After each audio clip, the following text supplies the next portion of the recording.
একদিন যেটা শখ ছিল এখন সেটাই হয়ে গিয়েছে স্বপ্ন।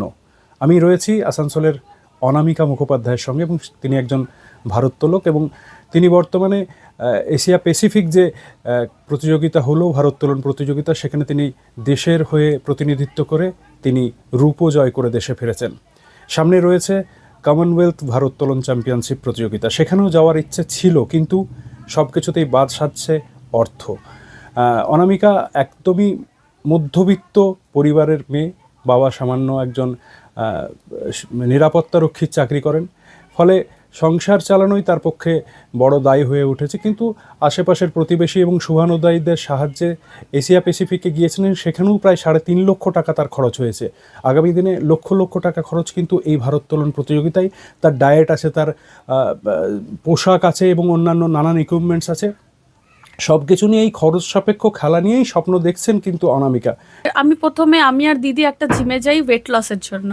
ওখানে গিয়ে আমি প্রচুর হেভি ট্রেনিং করতাম, মানে ডাম্বেল স্কোয়াট হয়ে গেল, বেঞ্চ হয়ে গেল, ডেডলিফট হয়ে গেল, এগুলো একটু হেভি করতাম। তো ওখানে দাদা আমাকে বলেন যে তুই চাইলে পরে এই পাওয়ার লিফটিংটাতে আসতে পারিস, মানে এখানে স্টেট ন্যাশনাল হয়, তো এটাকে তুই প্রফেশন করতে পারিস।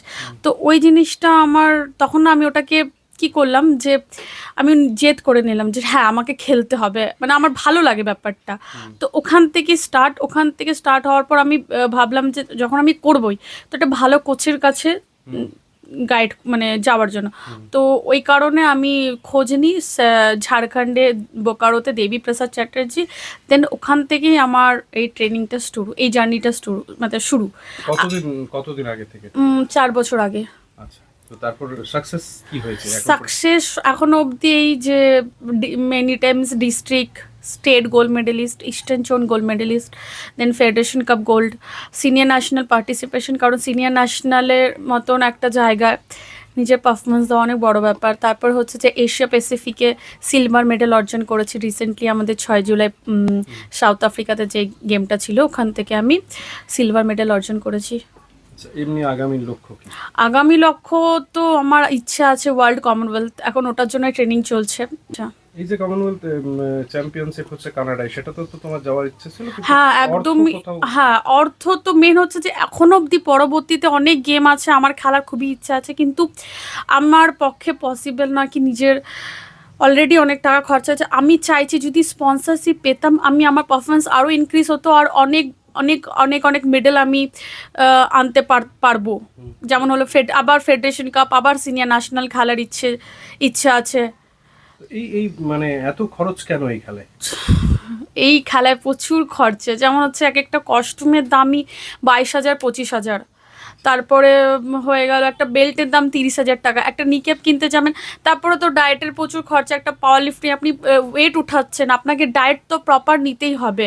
আমাদের এটা প্রফেশন, আমাদের এটা ভালোবাসা, আমরা কখনো এটা ছেড়ে থাকতে পারবো না। এটা গভর্নমেন্ট স্পন্সর পাওয়া যায় না? গভর্নমেন্ট আমি তো পাইনি, এবার কে পাচ্ছে আমি অ্যাকচুয়ালি অত খোঁজের মানে হয় না অ্যাকচুয়ালি, নিজের ইয়েতে এতটাই ব্যস্ত থাকে যে কোথা থেকে কে কি কার কি হচ্ছে অতটা খোঁজ খবর রাখা পসিবল না, কিন্তু আমি পাইনি। ভাবেই দেখছি মানে আমি দেখছি যে ও মানে ও জিনিসটা যেখানে যাচ্ছে ও মিডল ফেডেল বা ও মানে করার চেষ্টা করছে বা ও পারবে, সেই জন্যই আমরা ওকে খুব প্রশ্রয় দিয়েছি, ঠিক আছে করো। প্রচুর পরিশ্রম হয়েছে আমাদের, ও টাকা পয়সাও খরচা হয়েছে। যাই হোক সব মিলিয়ে আমরা ওকে চেষ্টা করছি যদি একটু আগে বাড়ে তো ভালোই। একটা মেয়ে মানুষ হয়, যদি একটা ভালো দেশের হয়ে যদি উন্নত করতে পারে, দেশের জন্য ভারতের ঝান্ডার নিচে এসে দেশের উন্নতি করে বা একটা ভালো মেডেল আনতে পারে, এটা আমাদের জন্য গর্ব, দেশের জন্যও গর্ব। দেশ আপনি কি করেন? আমি একটা সিকিউরিটি কাজ করি, 8,000-9,000 টাকা স্যালারি আমার মোটামুটি। তো এই একদিকে সংসার চালানো, তার পাশাপাশি খরচা। হ্যাঁ হিউজ খরচা। কিভাবে চালাচ্ছেন? ওই কোনো মতন চালাচ্ছে, কিছু লোন ফোন করে আমরা ওকে মানে হেল্প করেছি, আর কিছু আশেপাশের থেকেও কি অনেক রকম সাহায্য করে ওকে আমরা এই south Africa weight lifting champion আমরা পাঠিয়েছি, যেখানে ও 2nd পজিশন করে এসছে। ওটাই আমাদের বড় গর্ব, দেশেরও গর্ব।